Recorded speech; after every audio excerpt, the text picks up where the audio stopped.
Hi, Roger. Thanks Hello. for joining us today on Exoconscious Humans Television. Roger Oney. I'll just give you a little brief background that I'm sure Roger could add to. He currently lives in Taos, New Mexico, and he has a podcast called High Mesa Mystic.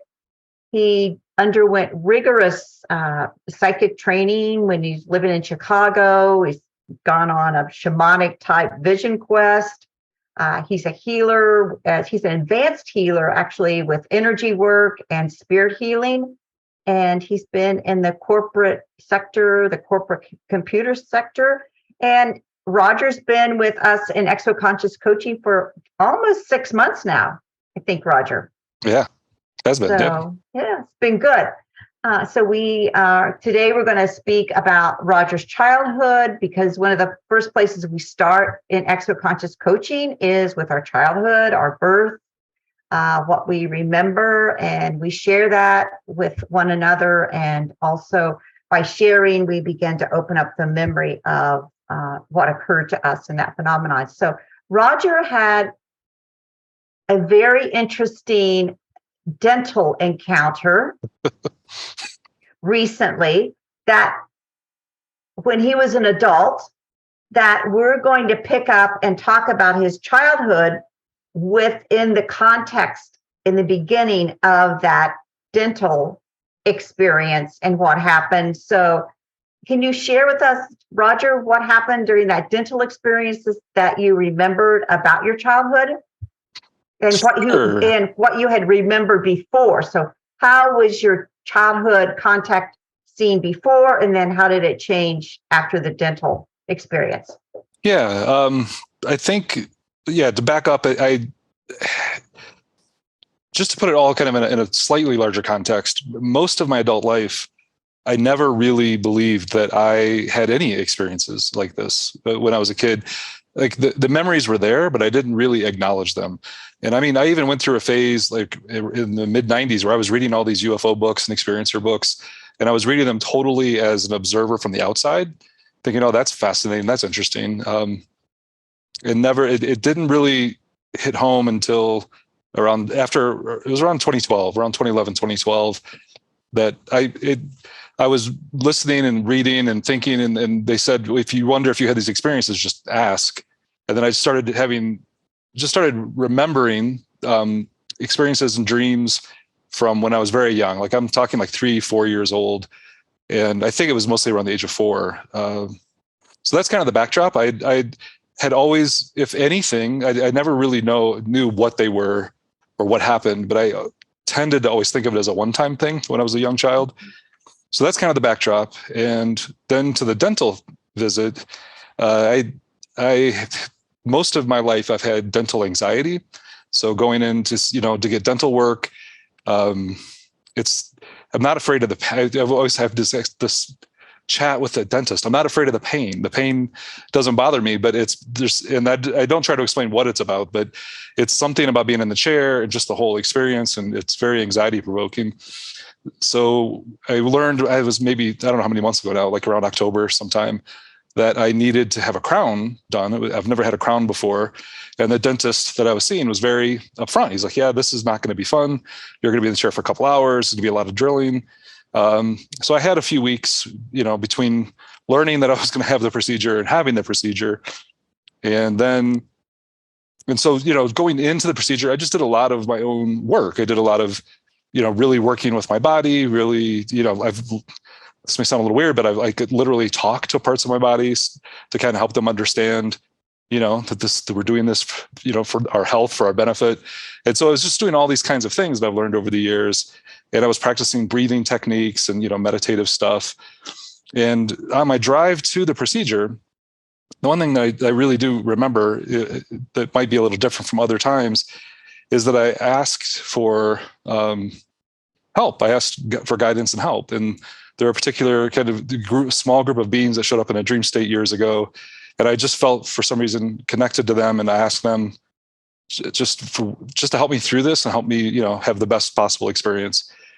And then I went in for the procedure. It was the end of the day for the dentist. And I was very relaxed going in. And but even so, I had already asked if they would provide nitrous oxide, to help, my body, deal with some of the tension and anxiety. And so they started the nitrous, they started the procedure. There's a lot of drilling, and my own kind of conscious and emotional state all the way through was very calm and very relaxed, even though there was, it was uncomfortable, obviously, and it started to trigger some of the anxiety in the body.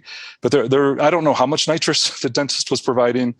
And I had nitrous once before, a couple of years ago, and it was a very mild experience. It was, time went by fast. It helped a little bit with anxiety, but it was very subtle and very gentle. And that's how this started during this procedure. But it really wasn't that long into it. And I started to, I just really had sort of an out of body, it was kind of a long out of body experience where I was very conscious and very present.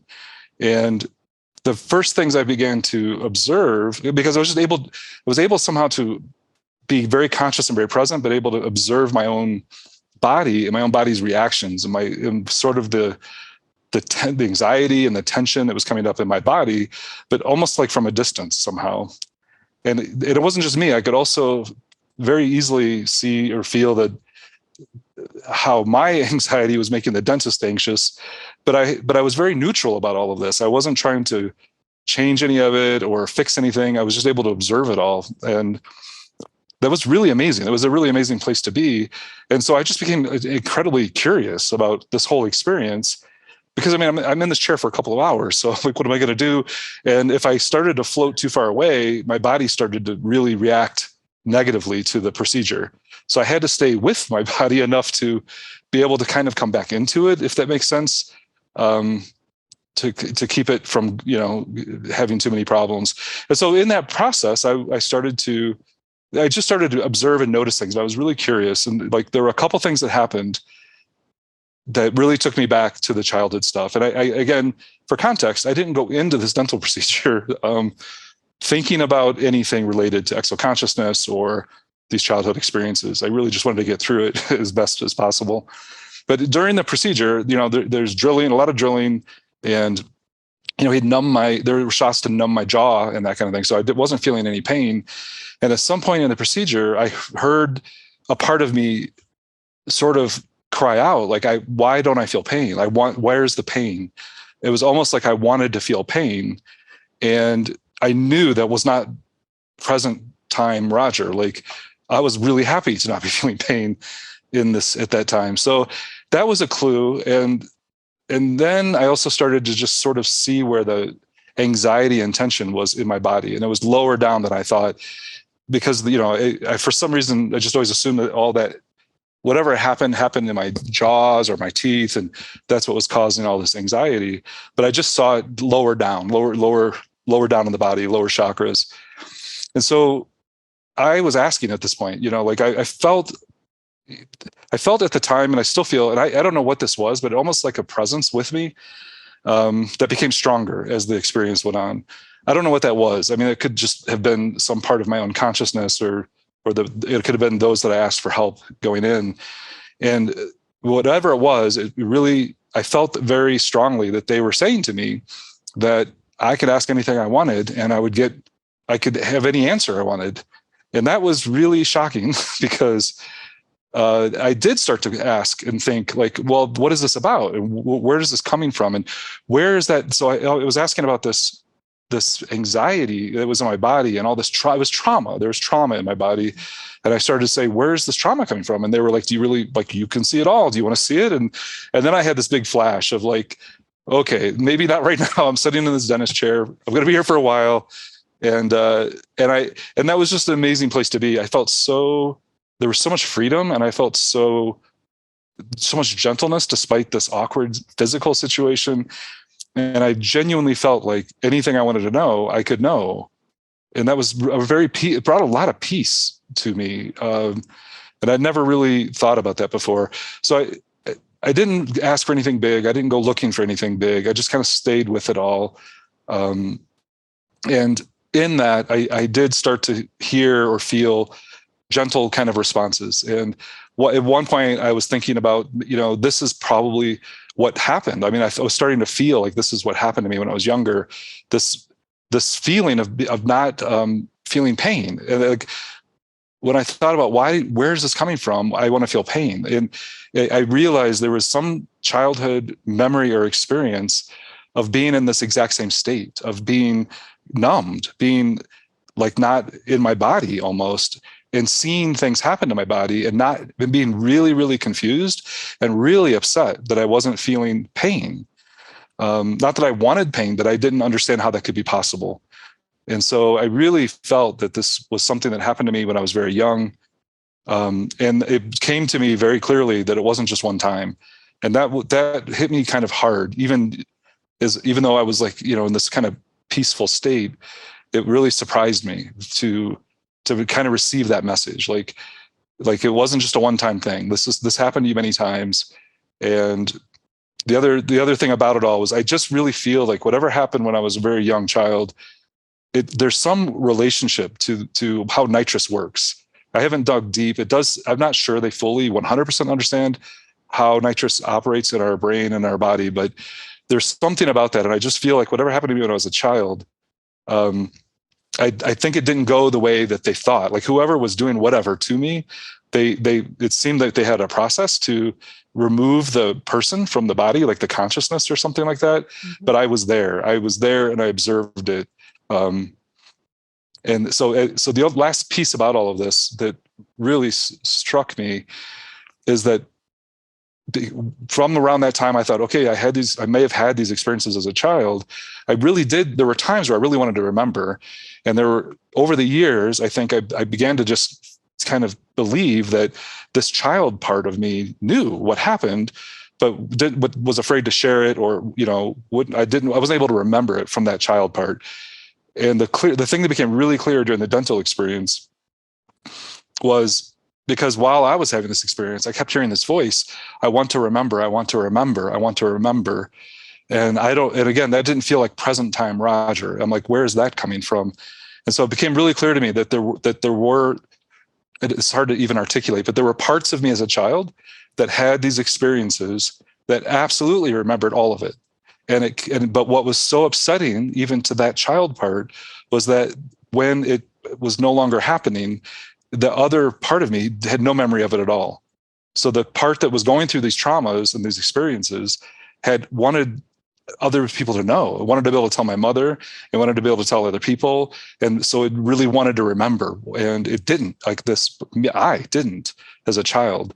So it's like these different parts of myself were all able to kind of be present during that dental experience. So, and the other thing to note about all of it is the one thing about nitrous and why they, one of the benefits supposedly is how it when it's over, it's over. It's very quick. Mm-hmm. And when you leave, you're completely back to normal. I was in a very different state for days following that experience. I was journaling a lot. I was writing a lot. Something really different happened during that time. How are you perceiving your childhood reality now? I mean, was it fractured? Are you integrating it? Yeah. How do you feel about what happened? No, that's a good question. It's interesting because I came out of that experience. This is, again, just not that many months ago, last fall, truly believing that there are no real secrets. Like I felt then, and I still feel like when the time is right, and if I really want to know more, it's available to me somehow. So that alone just brought a lot of peace to me. And then the other thing that was very healing about it was I didn't understand before how I had been sort of frustrated with myself because I thought like the child part remembered and wouldn't let me know what happened. And so what became clear to me is just the importance of me, like the ongoing healing work, just to become more and more whole and more integrated. And a lot of what I've been doing since then it's why I'm able to even come here and talk. I think if Rebecca, if you'd asked me to do this, before that experience, I don't think I would have. So I think that this is part of that journey for me, is just feeling okay talking about my own human experiences without feeling like it has to fit anybody else's story or narrative or, make sense to anyone. So it's an interesting place to be. I feel a lot more gentle with myself, and I feel more, I think I kind of went in, I think before the experience, I felt more victimized by whatever happened to me as a child. And the dental experience, everything was so clear to me. It was so clear to me that everything is really choice, how we experience things, whether we're upset or not upset. Like there's so much choice involved. And I mean, I was just blown away by the fact that I could go through a 2-hour, very uncomfortable, physically uncomfortable dental experience and be totally fine the entire time. I mean, a lot of my dental anxiety is gone. Like if I had to go back, I wouldn't want to go back and do this again, but I don't think I would have anywhere near the anxiety. And I mean, that's a huge shift to go through after, decades and decades of really, having that kind of physical response. So something has shifted and changed in my body. And now I think it's just a matter of me getting more, integrated and comfortable so that more of the memories can come together and just naturally kind of rise up where they belong. Your experience speaks in a very poignant way to what is memory. Absolutely. That's so true. And even during the experience, I felt like whoever they were, kept telling me there are seeds here that you will work with for the rest of your life. Like where even is memory, right? Because our bodies they recreate themselves within a cycle of every 7 years or whatever the number is. So physically, where is memory, and how much of that is, again, our choice that we hold on to certain memories, and maybe for a reason that we don't consciously realize, but maybe the soul is holding on to memories in certain ways. Yeah, I've thought a lot about it. I mean, and so then to kind of tie it back to childhood, there are 3 or so things that I never really put together. I don't know what sequence they happened in, but the gist of it is there was one time where I felt like there was a ship or a craft or something hovering outside our home at night, and I was taken aboard that craft.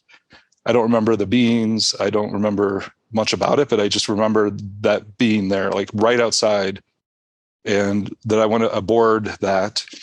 There was another time where there were 2 that I was like 4 years old, and it was like nighttime, and I was like in the living room area, like on the couch, and there was a hallway in our real home, and it looked like my parents were walking down the hallway to come and get me, and I knew they weren't my parents, and that set off that created a lot of problems. I didn't have memories of this. I did do one regression where I went back and looked at this. In the regression, it was clear they weren't my parents. I was not supposed to know they were not my parents. And I became paralyzed at that point so that they could take me at that point. And then another kind of core experience that I think happened more than once, but at least I have one clear memory of my mother had her sister over and one or two other people in the home, and I was there desperately trying to get her to help me. So I was like tugging on her dress and like kind of crying out to her, and I was invisible, and I wasn't there physically, and that was really hard for me to process. But so I don't know where my body was. I don't know what was going on, but that was another experience. And then just throughout that time, I had numerous, I think, out-of-body experiences. I have memories of just going to bed at night, floating above my body, a lot of kind of out-of-body types of experiences. That invisibility, and you see your mother, but she doesn't see you. As a child, that's a powerful. It was really confusing and really bewildering experience. And so as I've looked at these memories over the years and, thought about just my childhood and my life, I really, I had a good relationship with my mother. I don't know what she may have seen or not seen, but she had a very close relationship with her grandmother. My great grandmother was sort of the matriarch of our family. And I have a very strong feeling that they knew something was up, and I was told to very, very sternly to never talk about it, is the feeling that I've gotten from my childhood. So I think that's just contributed to a lot of some of the anxiety and some of the fear around sharing and talking and that kind of thing. So I think it was all just out of fear and to protect me. I'm sure it was kind of their thinking. Did you ever talk to your mother or father about what happened later in life? No, my parents passed away in 2006, and that was before, about 5 or 6 years before I was starting to process this stuff. Yeah. I would have loved to have talked to them. It would be fascinating. Looking back on it, are there other markers or indicators around your family and how they process life or things that happened to them that would lead you to think that they knew, even though they didn't talk, they knew something was going on? My mother specifically, I did, there were clues off and on throughout the years. There was something that I never really understood that she would comment on very briefly. Like when I was about one, she would sort of reference it as there were spirits or ghosts or something. She heard sounds that terrified her when I was one, and she was very alone. My father was working a lot or something like that. So that was a very traumatic experience with her when I was an infant and she was having some sort of other experiences. And then I think that, over the years, right? Like, so I went through a phase of sleepwalking, like very, very much like out and about sleepwalking. That freaked my mother out. There was one night in particular where I might've been in like 4th grade. So again, still pretty young kid. She found me in the kitchen, taking a knife out of the drawer before walking out the back. I was going to go walk out the back door. There was a big field. It was the middle of the night. What am I doing walking out into a field in the middle of the night? But I armed myself before I went. I don't know. So there were those kinds of things. And I think, so when I think about my mother, I think she had fears around some of this stuff. So I don't know that I don't know how she would have framed it or talked about it. There were a couple of things that happened when I was in high school, and she was, afraid that I was like somehow summoning demons or something into the home. And I wasn't into any of that stuff. So, I mean, I was never afraid of that, but I just don't know what she was connecting that to emotionally.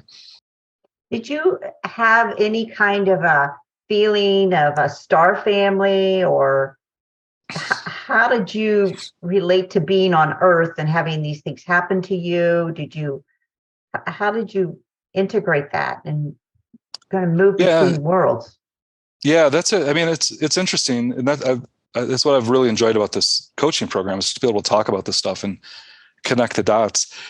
As a very young child, I've just all these sorts of memories start, to come together. I at the same time, like around the age of 4, I remember I was absolutely obsessed with praying mantises for a good long while, and I remember wanting, in my child mind, we were hanging out together. Like there was a time of day where I could go outside and be alone, and I was like in another world with them. And so I had a very active imagination, you might say, or who knows what was all going on. But I didn't feel, I never felt like alone. Like I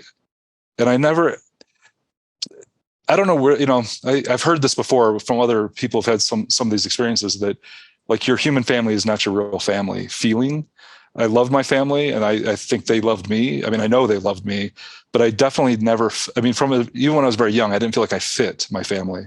I was like very, very sensitive in certain ways, and had just tremendous like empathy for animals and things that it was very uncomfortable for my family. Like my family loved to fish, and as silly as it is, like it was horrifying to me to see people fishing, like to see the fish flopping around in the buckets, not able to breathe. And I mean, I'm a little kid, so these aren't like concepts. It wasn't a morality thing. There was a very visceral physical experience for me from very early on, that just didn't fit my family dynamics. I mean, I grew up out in the country, and, my parents loved to fish. And so there's just a lot of that kind of thing over the years. It just, made me feel like different from my family members.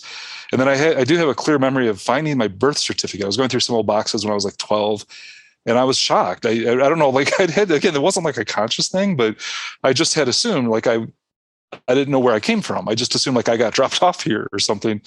And so when I found like physical evidence that, that my parents were my physical, literal parents, it somehow surprised me, which is kind of weird to think back on.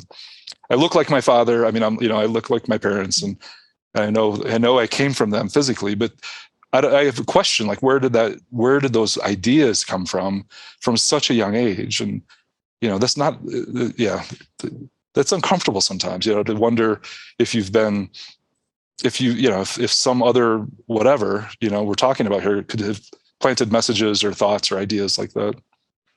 I know you're an energy worker. Did you have any experience as a child with your energetic abilities?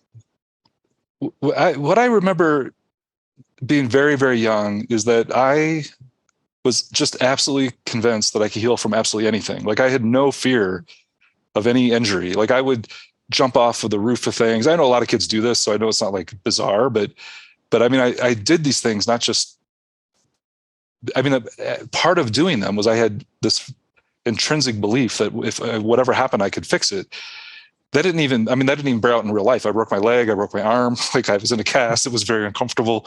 So I don't know what that was based on, but I always believed that, like, from a very young age, again, that there's that has been with me my entire life, right? That whatever we're dealing with here, there's some other way. I had, like, very young, I felt like if I could get my parents away and, like, to a top of a mountain, like, I could heal them. Like, it just, again, I'm talking like 5, 6 years old. Like, I just absolutely believed that. Like, there was no question in my mind about it. Yeah, my father was sick a lot in his life and throughout my life. So that was a constant dynamic too. But yeah, so that's the main thing I remember. I don't remember like doing any, like, physical or energetic healing work when I was a child. And even in my adult life, it came pretty late in my adult life. Mm-hmm. Yeah.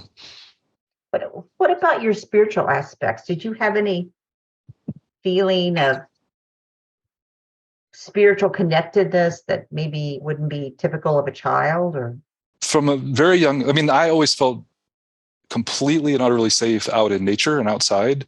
I'm not entirely sure why, but that was my feeling. Like, I felt at home in the universe, like the stars, the sky, like I don't know if they were dreams or visions or whatever, but as a very young child, I have memories of seeing Earth from a distance and being in space, and all of that felt really, like, magnificent. It felt really big and important. I was exposed to some different forms of Christianity as a child, and there was a seed of that really connected with me. But then a lot of the human elements around it were really a challenge. Like, even as a very young child, I really struggled with a lot of that. So I don't know. Like, my the first decade or two versus what happened for, like, a few decades after, where I kind of put everything away and tried to fit in, and had kids and got married, and those were wonderful.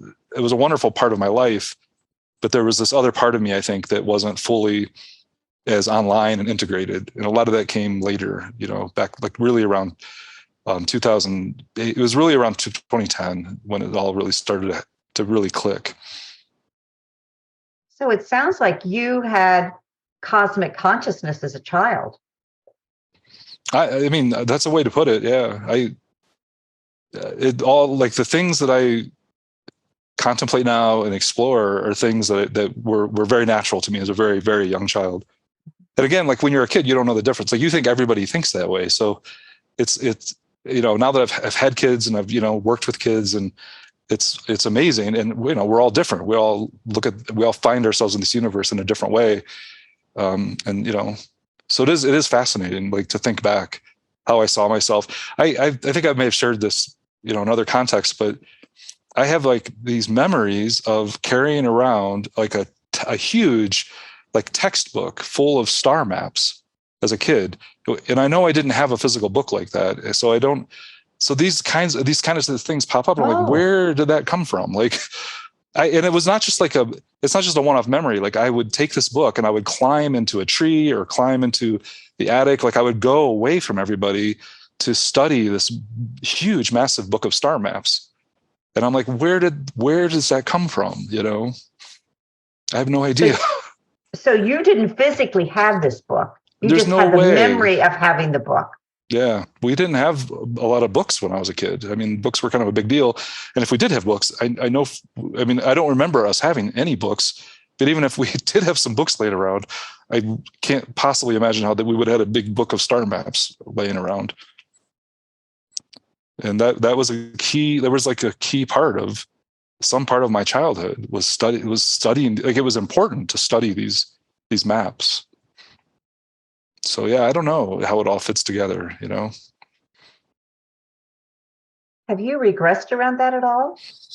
The star map thing, I have not. No,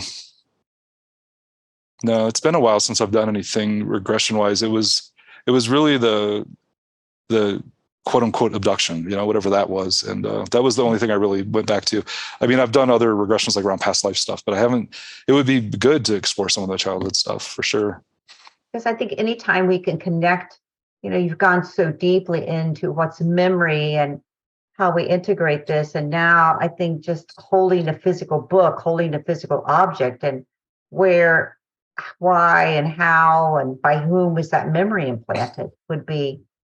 As we're talking about it, I'm remembering that dream I had also where I was in like an underground kind of facility. I was fine, but I wasn't there of my own free will, and there were others like me there, and the people that had us there, they were pushing me and really pushing me until I kind of snapped. And I then, and this is a dream, but I projected star maps out of the palms of my hand.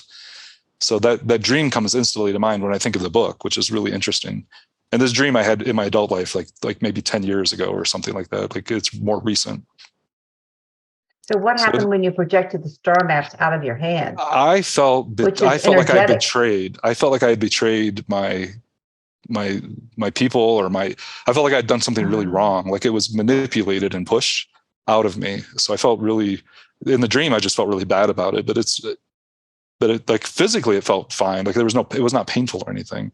I didn't even know. Like in the dream, it's not like I knew they were there. So there was also in the dream, there was also just this really, it was really a nice kind of shock, like a good feeling of like, oh my God, like I have this connection. It was nice. Are you at all using that in your consciously in your healing practice?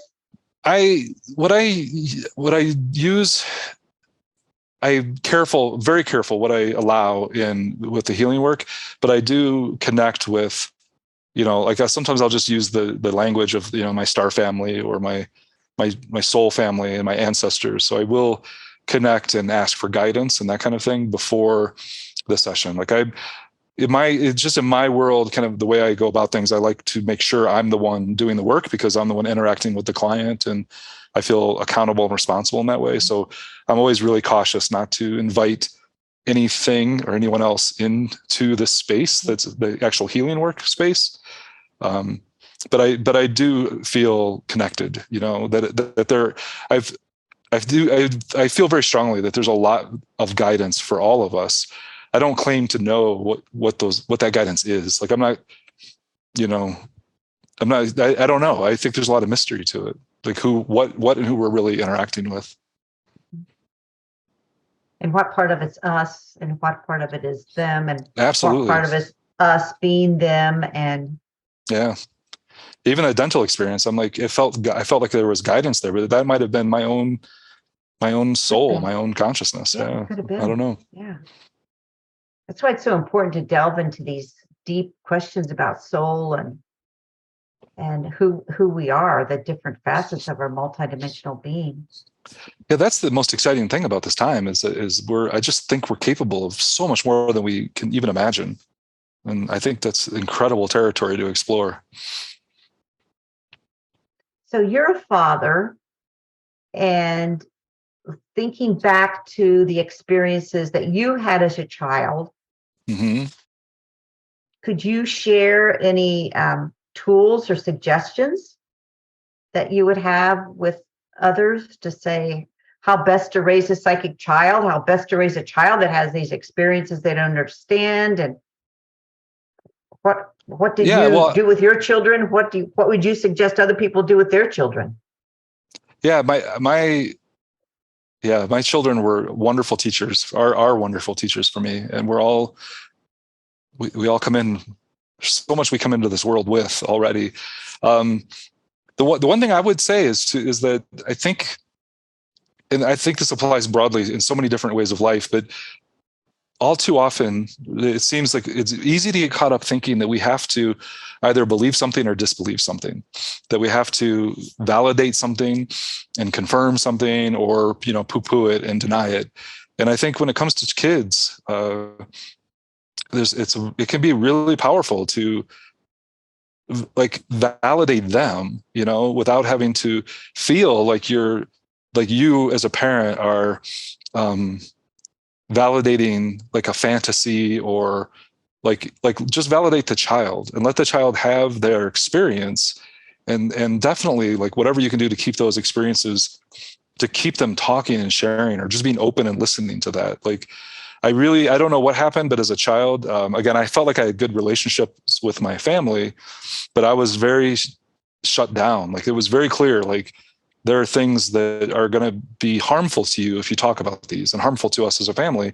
So I think, and that can happen in any family, right? Where things that don't make sense, or things that sound scary, or just are weird to some people, well, we don't talk about those things, or something like that. So I think just creating a safe space where kids can communicate, can make art, can share, and for parents to feel like it's okay not to, that you can validate the child without having to say you believe absolutely, in their interpretation of something, or you don't believe it, or it feels to me like it could be destructive to tell a kid like that's all in your imagination, or that was just a dream, that kind of thing. So that's kind of where I would go with it, I think. Oh, that's excellent. Would you share with us how you would define an exoconscious human? To me, it feels like this is who we really are. Is our consciousness is connected to all consciousness, and so it's a human that has developed some level of awareness, or has some experiences that has brought them into that place where they know that there are other forms of consciousness besides human consciousness. That's kind of how I look at it. And you've done a beautiful job of integrating all that. What were your biggest challenges in integrating? Yeah, they're still ongoing. I think, we're all different. So I think we've all got different kind of hurdles. For me, there was a lot of throat chakra work.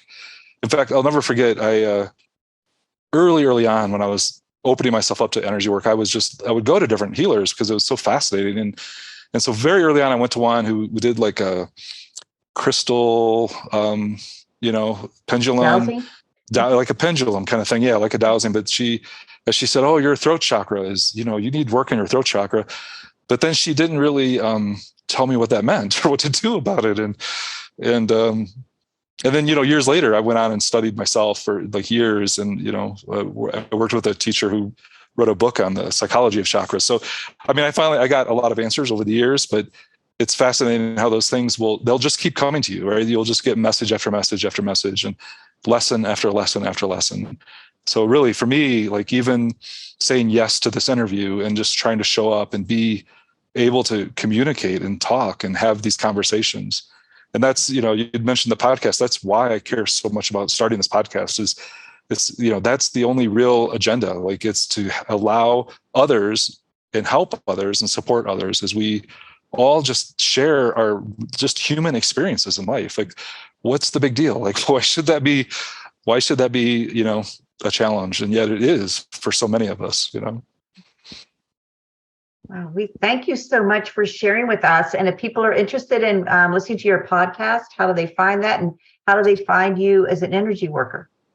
Yeah, the easiest, if you just write down the words High, H-I-G-H, Mesa, M-E-S-A, and Mystic, just those three words. That's the name of the podcast. And there's a website, highmesamystic.com.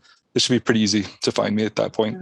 Thank you so much, Roger. I really appreciate you sharing and being so open and honest about what happened with you. And one of the reasons I wanted to interview was because the whole dental excursion that opened up so much more understanding about what happened to you as a child and those different layers of consciousness that came forward. And I just honor you sharing that. Thank you for the opportunity. And thank you for all of this work that you're doing in the space. It's really quite awesome. Thank you. Okay, so we can find Roger at High Mesa Mystic with his throat chakra, his beautiful voice. And thank you, Roger. Thank you.